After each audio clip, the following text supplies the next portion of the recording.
All right. So what I was saying earlier was when you're actually picking a product, depending on where you're going to be positioned on the nail, I want to try to grip it with one side of my brush, as you can see. That way, it's going to be really easy for me to pick this up and set down, right? So again, you'll notice I have it on one side of my brush. That way when I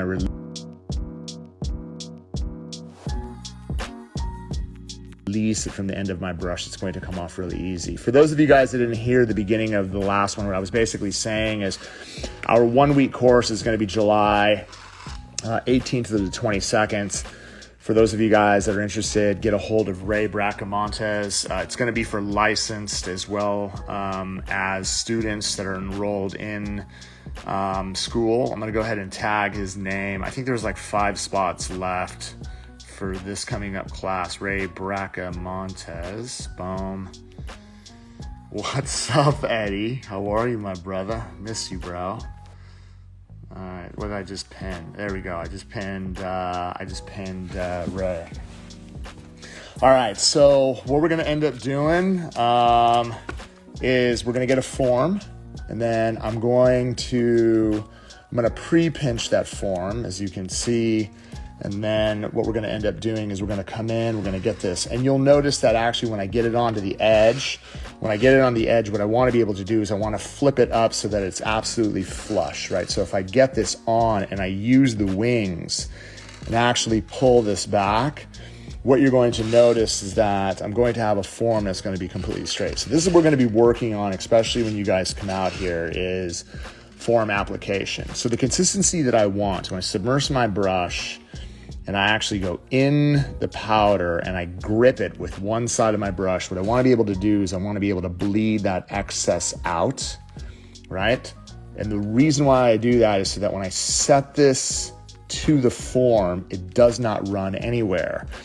This is going to give me the ability to use again, I'm using the body of the brush to walk it from the surface all the way to the corner, right? So even though it's kind of sliding, I'm going to get this even with the growth channel and then use the body of my brush to walk it to the corner. So once I have it even on both sides, then what I'll do is I'll use the body of my brush to kind of manipulate it into the form and shape that I want. Boom, right? So if I'm working and I want to be able to create, say, a tapered square or something that's within that form, as you can see, everything is going to be within this growth channel right here. I don't go wider, right? I never want to go wider. So if I'm looking at this from the top profile, I never want to go wider than this. I always want to stay within this parameter right here, which is really important, okay? So as you can see, once I have this flush, this is going to set me up so that I could do my overlay. So it doesn't matter whether you're sculpting your tip, right, or you're going to be tipping, you're going to be doing the same exact thing. Now the consistency that I need when I'm actually going to be building the body, I need a self-leveling bead that's going to run. So since I'm working with this speed powder, I need a lot of liquid. So you're gonna notice, I'm gonna submerge my brush. I'm gonna get a lot of liquid. I'm barely going to touch it. I'm going to bounce, bounce, bounce, bounce inside the powder. I'm going to count 1, 2, 3, around 4. I set this down, immediately going to use the tip of my brush to walk around the perimeter of the nail as everything starts to run down towards the stress area.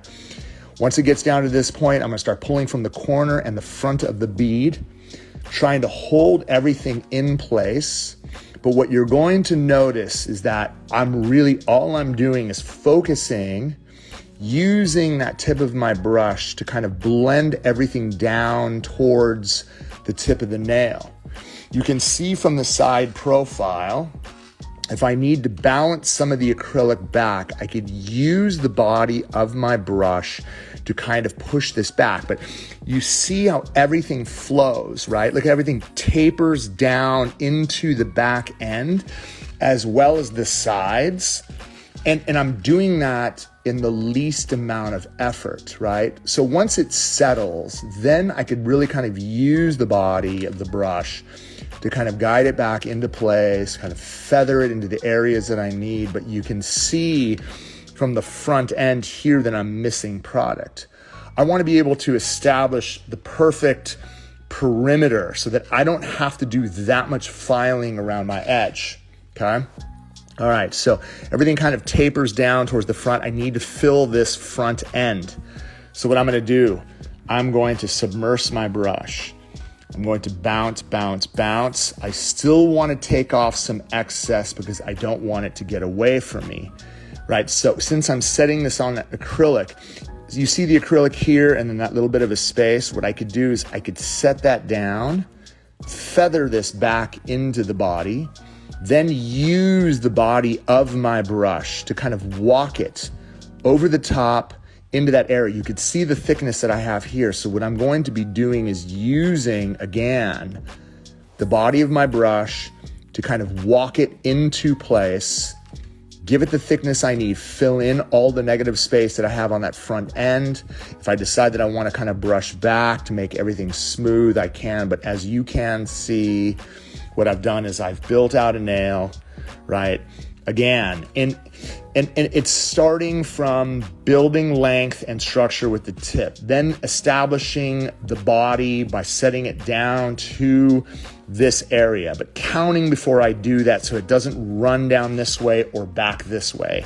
Allowing the product to self-level so that it self-levels perfect into the cuticle area as well as the sides, because it's important to have it all the way around so that you do the least amount of filing.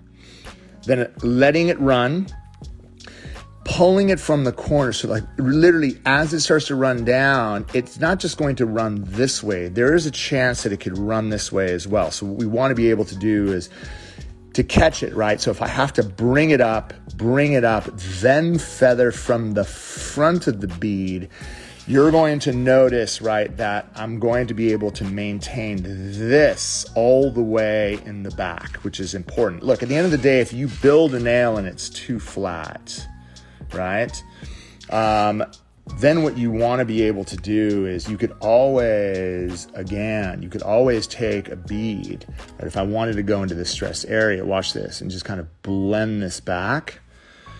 And then use, again, the tip of my brush from the front. You notice how I've left most of the acrylic right there in the area that I need, but I've blended the front and the back. And as it starts to self-level, then I can start to use the body of my brush to walk over the top, kind of maintaining the thickness that I need in the stress area and then blending it forward, right, to fill that area.